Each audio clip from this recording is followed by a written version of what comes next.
SBS에서 걸그룹 오디션 유니버스 티켓이 본격적으로 시작된다는 소식을 전했습니다. 참가자 82명의 경쟁에 앞서 참가자들의 무대 영상도 공개되는데요. 참가자들의 프로필 공개는 또 다른 의미로 화제를 모았습니다. 다수의 미성년자 참가자들이 참가하는 이 오디션은 SBS의 프로그램인 그것이 알고 싶다에서 신랄하게 비판했던 그 도박장의 온상이기 때문입니다. 그것이 알고 싶다는 피프티 편에서 현재 K-팝에 대해 비판을 했습니다. 당시 방송 중 한 평론가는 K-팝 아이돌을 제작할 때 투자된 비용을 언급하며 약간은 도박에 가까운 것 같다. 성공 가능성이 낮은 만큼 많은 금액이 돌아온다. 다들 그 정도는 감수하고 제작하는 것 같다라고 설명했습니다. 일종의 비유였지만 그 앓는 노름하는 장면을 이미지화했으며 피프티의 투자액을 설명할 때 사용하여 K-팝은 도박으로 정의하고자 하는 분위기를 내포했습니다. 그렇게 도박이라는 단어까지 써가며 K-팝 문화에 대해 비난을 해놓고 이제는 같은 방송사에서 그 K-팝을 주도할 오디션을 진행하겠다는 SBS인데요. 이에 많은 누리꾼들은 그알 논리에 따르면 오디션 프로그램은 도박장인데 그럼 애들을 도박판에 내모는 일을 주도적으로 하겠다는 건가? 여기 오디션 우승하고 제대로 케어 안 해준다고 계약 파기하고 원하는 글로벌 기획사로 이적한다고 소송하면 SBS에서 뭐라고 하려나? 그것도 선택할 권리 아닌가? 지들 말에 따르면 여기서 우승하고 몇 달 뒤에 다른 소속사랑 계약한다고 해도 가만히 냅둬야 한다. SBS는 템퍼링 찬성하는 방송국인데 얼굴 알리고 탈주해도 되겠네. 바로 어트랙트 오디션 보러 가면 되겠다. 얼굴도 알리고 어트랙트에도 뽑히고 이게 일석이조 아니냐 등 SBS의 앞선 대응을 비꼬고 있습니다. 많은 이들이 피프티 사태에서 분노를 일으킨 것은 소속사 대표의 모든 헌신을 뒤로하고 자신들이 잘 나서 빌보드 차트에 오른 것이고 그런 회사를 나가도 자신들은 잘 나갈 것이라는 뉘앙스를 풍긴 영향이 큰데요. 하지만 이는 멤버들의 크나큰 착각입니다. 일각에서는 멤버들의 편을 들며 큐피드가 잘 된 이유가 멤버들이 음색이 너무 좋아서 춤을 잘 춰서 특색 있는 음색을 아무나 따라할 수 없어서 등의 이유를 들지만 사실상 이 이유에 동의하는 대중들은 많지 않습니다. 아무리 목소리가 좋다 한들 우리나라에는 노래를 잘하는 사람들이 너무도 많습니다. 그리고 그 잘하는 사람이 제대로 된 트레이닝까지 받게 된다면 사실 이 4명의 멤버만큼 할 인재들은 끝도 없이 많습니다. 춤 역시 재능만 어느 정도 있다면 연습을 통해 충분히 지금의 멤버들 정도만큼은 소화할 수 있겠죠. 때문에 많은 이들이 빌보드 차트에 올라가기까지 가장 큰 영향을 미친 것은 소속사인 어트랙트와 대표인 전홍준 대표 덕분이라고 이야기합니다. 우선 그 이유를 가장 잘 보여주는 것이 바로 라디오 순위입니다. 아직 뉴스 기사에는 피프티의 큐피드가 롱런 중이라고 보도되지만 순위는 많이 떨어진 상태입니다. 미국에서는 음원 순위가 높기 위해서 라디오에서 틀어주는 빈도수가 높아야 합니다. 하지만 현재 그 빈도수가 눈에 띄게 줄어들었습니다. 바로 라디오 프로모션이 끝났기 때문인데요. 라디오 순위 때문에 지금까지 차트인을 할 수 있었던 것이지 스트리밍만으로는 진작 차트 아웃되었을 것이라는 게 많은 이들의 추측입니다. 라디오 순위가 떨어지는 순간 빌보드 차트 아웃까지도 시간이 얼마 남지 않은 것이죠. 그런데 이 라디오 프로모션, 틱톡 등 홍보에 힘쓴 것이 누구일까요? 바로 어트랙트 전홍준 대표입니다. 큐피드 작곡가에게 의뢰한 것도 전홍준 대표였습니다. 그런데 더기버스의 안성일 대표가 자신이 오래전부터 손봤던 곡이라고 거짓말하며 위조 사인으로 작곡가 이름도 자신의 이름으로 바꾼 것이죠. 큐피드의 노래를 익숙하게 만든 틱톡도 전홍준 대표의 마케팅이었습니다. 틱톡이 없었다면 빌보드 차트 핫백 자체에 진입도 하지 못했을 것입니다.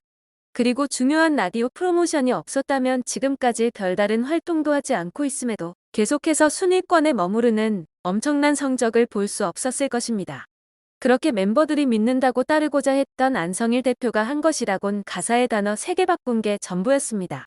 그런데 자신들의 성공 이유가 프로듀서와 아티스트의 진정성이라고 이야기하는 이들은 대체 무슨 생각인 것일까요? 투자사들이 어트랙트에 투자를 했던 것도 모두 피프티라는 그룹 때문이 아닌 전홍준 대표의 실력을 믿었기 때문이었습니다. 이번에 어트랙트와 투자 및 투자 유치를 위한 업무 협약을 체결한 싱가포르에 소재한 글로벌 투자회사 에버그린 그룹 홀딩스의 데이비드 용 대표는 투자 인연을 갖게 되어 진심으로 기쁘게 생각한다. 전홍준 대표의 엔터테인먼트 기획과 실행력, 그리고 회사의 비전을 높이 평가하여 투자를 결정했다라고 말했습니다. 회사의 비전을 높이 평가하여 투자를 결정한 만큼 네티즌들 사이에서는 어트랙트의 상장 가능성을 보고 에버그린이 투자한 것이라는 추측도 이어졌죠. 그도 그럴 것이 앞서 90억 원을 투자한 인터파크도 전홍준 대표의 능력을 보고 투자를 결정했었습니다. 그런데 이런 전홍준 대표를 보고 능력이 없다고 소송을 제기한 멤버들은 대체 무슨 생각을 하고 있는 것일까요? 피프티의 성공에 또 한 명의 숨은 공신이 있었는데요. 바로 넥스트의 기타리스트 김세황입니다. 김세황은 세계적으로 인정받으며 해외로부터 러브콜이 넘치는 인물입니다.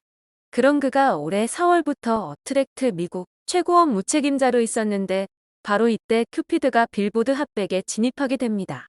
이렇게 주위에 오랜 시간 연예계에서 버티면서 노하우를 쌓아 한 그룹의 성공을 위해 모든 걸 바친 은인들을 두고 멤버들은 한순간에 뒤통수를 쳤으니 배신당한 그 마음을 어떻게 감당할 수 있었을까요? 그래놓고서 이들이 소속사와의 계약을 갑작스럽게 해약하는 이유라고 하는 말이 소속사의 물적 자원 능력 부족이었습니다. 다시 보아도 어처구니가 없는 말입니다. 현재 입을 열지 않고 있지만 이제는 이 사태를 지켜보고 있는 모든 사람들이 템퍼링을 시도한 세력이 더기버스의 안성일 대표라는 것을 알고 있습니다. 이미 손승연으로 성공해보았기에 이번에도 손쉽게 가능할 것이라 생각했을지도 모릅니다. 손승연은 첫눈이 온다고요 편곡자로 안성일 대표를 만난 후 전 소속사 포춘과 법정 다툼을 벌였고 포춘을 떠난 후 2개월 만에 안성일 대표의 품에 안겨 24스트릿과 더기버스로 차례로 옮겼습니다. 손승연은 분쟁에 안성일 대표의 어떠한 개입도 없었다.